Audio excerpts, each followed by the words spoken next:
ನೀವು ಫ್ರೀಯಾಗಿದ್ದಾಗ ಇದೆರಡು ಪೌಡ್ರನ್ನ ಮಾಡಿಟ್ಕೊಳ್ಳಿ.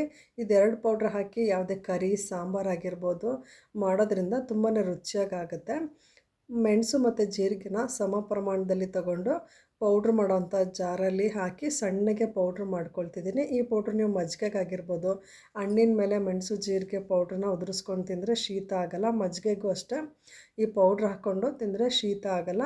ಜೊತೆಗೆ ನೀವು ಸಾಂಬಾರ್ಗಾಗಿರ್ಬೋದು, ಕರಿಗಾಗಿರ್ಬೋದು ಒಂದೊಂದು ಸ್ಪೂನ್ ಹಾಕಿದ್ರೆ ಅದರ ಟೇಸ್ಟು ಸಹ ಚೆನ್ನಾಗಿರುತ್ತೆ. ನಿಮ್ಮ ದುಡ್ಡು ಸಹ ಸೇವ್ ಆಗುತ್ತೆ. ಒಳ್ಳೆ ನೀವು ಮನೆಯಲ್ಲೇ ಮಾಡಿರೋದ್ರಿಂದ ಕ್ವಾಲಿಟಿಯಾಗೂ ಸಹ ಪೌಡ್ರ್ ಇರುತ್ತೆ, ಯಾವುದೇ ಕಲಬೆರಕೆ ಇರೋದಿಲ್ಲ.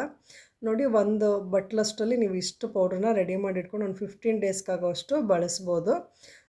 ಅದೇ ಜಾರ್ಗೆ ನಾನು 1 ಬಟ್ಲು ಕೊತ್ತಂಬರಿ ಬೀಜನ ಹಾಕಿ ಪೌಡ್ರ್ ಮಾಡ್ಕೊಳ್ತಿದ್ದೀನಿ. ಇದನ್ನು ಅಷ್ಟೇ ಒಂದು ಬಾಟ್ಲಲ್ಲಿ ಇಟ್ಕೊಂಡ್ರೆ ನೀವು ಎರಡನ್ನೂ ಒಂದೊಂದು ಬಟ್ಲು ಹಾಕ್ಕೊಂಡಿದ್ದೀನಿ ಅಷ್ಟೇ.